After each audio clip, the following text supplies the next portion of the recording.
There are certain common mistakes we make when we are trying to get meanings of dreams and visions. And I want to just go through that, and then I'll show you how to interpret that. 1, 2, 3. Number one, the first common mistake we make, and many people make in trying to interpret dreams, is that they seek the translation of the dream instead of the interpretation of the dream. Translation is different from interpretation. Translation gives you word for word of everything that has been said. But interpretation only gives the meaning and insight and understanding of what has been said. Is someone with me in church here? And most of the time, anytime people want to get the translation of a dream, they miss out on what God is communicating to them. But it is interpretation. Remember, it is interpretation and not translation. Interpretation gives meaning. It gives understanding, insight. Somebody can make a noise like this, pa, pa, pa. And if you are supposed to give the interpretation can be about 15 words. He is saying this and that and that and that and that. But translation will be 3 words. And so we've got to understand that translation, we don't translate dreams, we interpret dreams. Amen. In translation, people want to find out what everything they have seen means. Are you listening to me? Like when God showed Peter the ship that was coming down and the animals, somebody will say, what does the animals mean? What about the ship that the animals were on it? What does that mean? Then one is seeking the translation of everything that has been seen. And most of the time, if you go by that route, you miss out on the message. The message is the insight, the understanding that God is giving to us. Let me give you an example.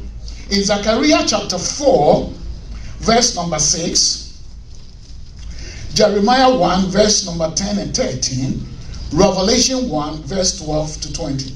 Let's first take Zechariah chapter 4, verse number 6. Verse number 6. Zechariah chapter 4, verse number 6. I want us to take time to treat this because God is going to be giving people a lot of dreams and visions. We are coming into that era in our church. And it's very important that we understand these things. In Zechariah chapter 4, please let me just go through from verse 1. Then the angel that talked with me, here's an angel talking with him. He came again and waked me as a man that is waked out of his sleep. Verse 2. And he said unto me, what seest thou? And I said, I have looked, and behold, a candlestick, all of gold, with a bowl upon the top of it, and his 7 lamps thereon, and 7 pipes to the 7 lamps, which are upon the top thereof. And I also see 2 olive trees by it, one upon the right side of the bowl, and the other upon the left side thereof. So I answered and spoke unto the angel that talked with me, saying, what are these, my Lord? What are these? Somebody's going to say, what does the tree stand for? What does the bowl stand for? What does the candlestick stand for? What are these? Notice this. The angel did not give can I have everybody? The angel did not give him a translation and a detail of every one thing. Look at what the angel said in verse number 6. Then the angel said and spoke unto me, saying, this is the word of the Lord unto Zerubbabel, saying, not by might, nor by power, but by my spirit, saith the Lord of hosts. Who art thou, O great mountains, before Zerubbabel? You shall become a plain, and he will bring forth the headstone thereof with shouting, grace, grace unto it. He said that what you saw is the word of the Lord to Zerubbabel. It's a message. What the bowl stands for, he didn't say. What the candlestick stands for, he didn't say that. And most of the time, instead of seeking for the inside of what is God communicating to me through this message, we seek for, I saw a candlestick. What does candlestick stand for? I saw a bowl. What is a bowl? Well, as for bowl, it could be like God is saying He's going to give you food. Is somebody listening? But it has nothing to do. He just gave him the insight, the understanding that what you have seen is God's word to Zerubbabel, and it is this: it's not by might, it's not by power, but by my spirit, saith the Lord.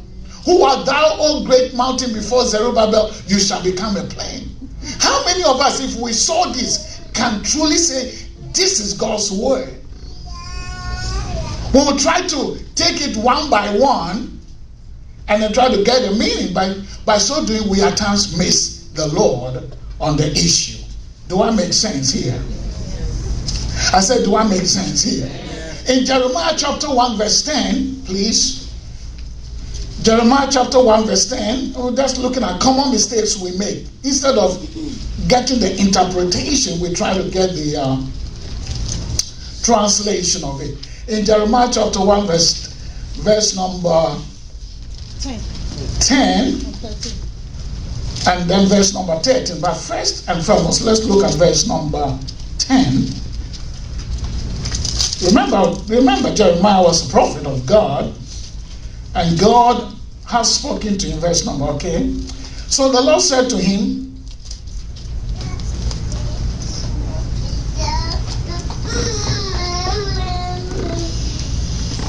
all right, let's look at verse number 11 instead of 10.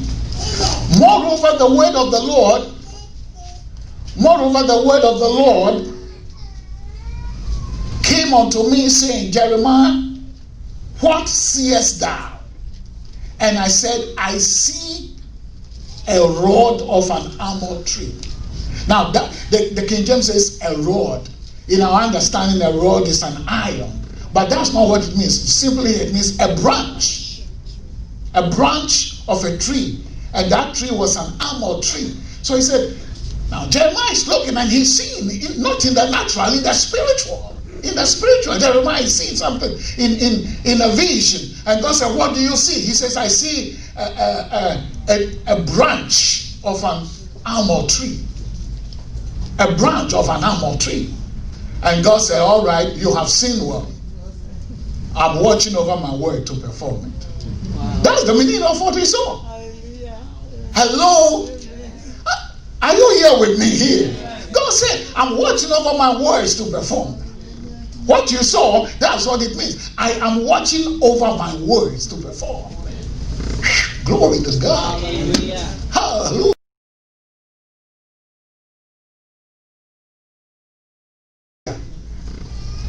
Now somebody's going to say, an almond tree is something the nuts are used for this. No. God said, that is the meaning. I am watching over my words to perform.